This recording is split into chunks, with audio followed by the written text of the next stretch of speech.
Hey y'all, it's Morgan. Welcome to my happy place. I had a couple of comments and I've had people not really who are subscribed to the channel ask for more information about kefir and how to make it. Sorry for the background noise. The son has an experiment going and it's loud. Okay, so I wish I had filmed this already, but this is kefir. All I do is use a nylon mesh strainer like this that I pour the kefir and the grains through, catch the grains, and then I just put them into another mason jar with whatever I want to use to make kefir. Now this time here, this is just with regular milk, whole milk, and you know, it's thick, not quite like yogurt. We use it for smoothies. It's really, really good. It's very tart because it's sitting for a couple of days rather than one day. The longer you leave it, the more sugar it uses up and the more tart it becomes. But the grains, I ended up putting in heavy whipping cream this time. So in a day or so, this will be very thick. It will have the consistency and somewhat the taste of creme fraiche, but it has all those wonderful probiotics in it that's really, really good for you.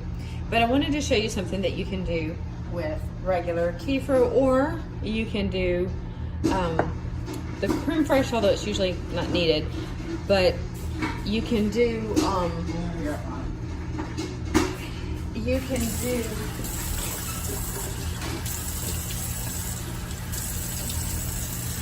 Are you okay? Yeah. Okay, I'm sorry, my son's experiment's going wrong. If you put half and half instead of heavy whipping cream or milk, it actually comes out the consistency and somewhat the taste of sour cream. So what you can do with that and what you can do with this is actually make cheese from the kefir. And I'm going to show you how to do that. It's super easy. None of this is hard. A lot of people seem to get overwhelmed and intimidated by it, but this is so forgiving, and it's almost impossible to mess up. The only way you could mess it up is if you just leave it for weeks and it gets moldy. Anyway, what I have here, I just have an old large bowl. I have a cheap, literally dollar store colander. Use vinegar to counteract that lie. So here. Sorry, he's making lye from wood ash, and he was boiling it down and got splattered.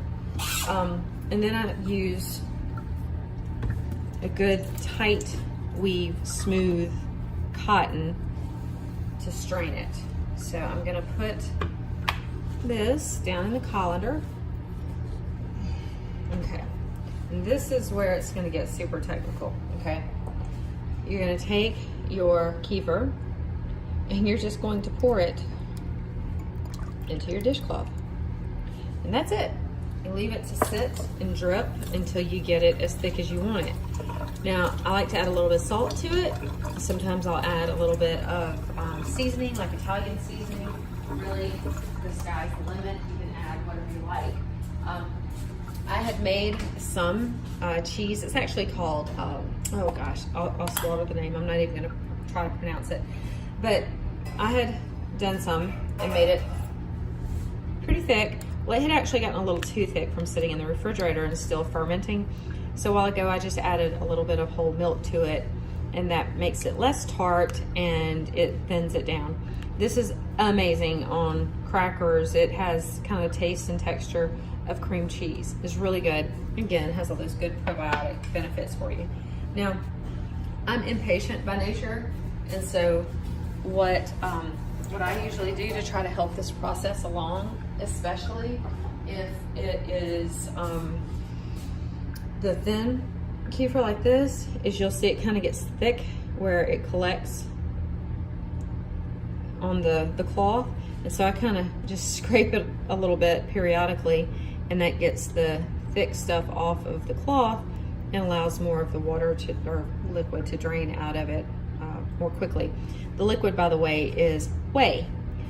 You can use kefir in the place of buttermilk when you're baking, and it will help with the nice soft crumb as well as the flavor. Of course, it won't maintain those probiotics because the heating will kill it but it's really delicious. And the whey is amazing because you can do a lot of things with that.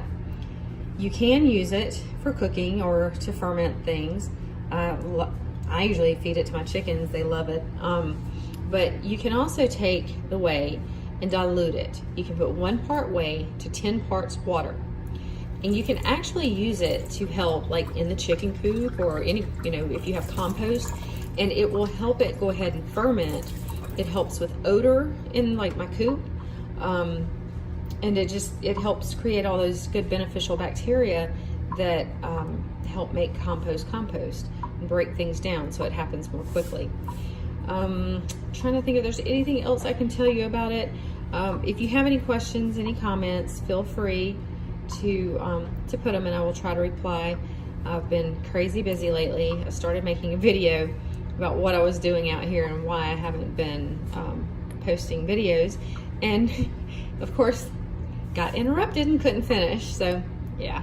But I was in the middle of doing this, and I actually had a chef from a restaurant where we deliver products to who was asking me about some of the fermentations, and it just got me thinking, so I figured I would do this while I'm in the process of making it anyway.